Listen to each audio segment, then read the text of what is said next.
kids. How are you today? Are you good? Let's create a family bird together. Let's go. Let's get our activity book and let's open at page PM 75. That's one here.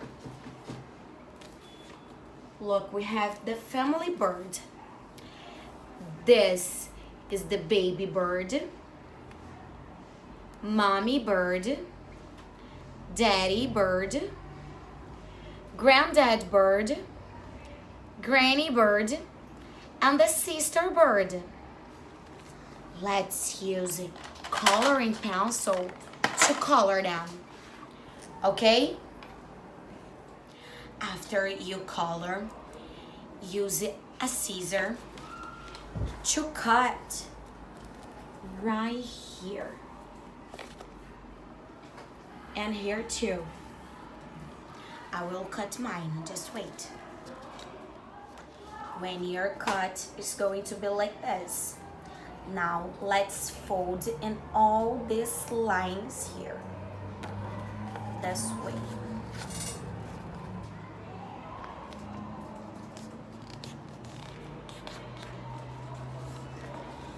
Do it with all the birds.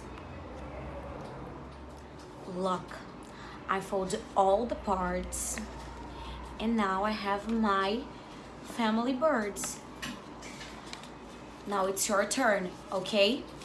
That's it for today, kids. I hope you enjoy your class. Bye bye, guys, and see you.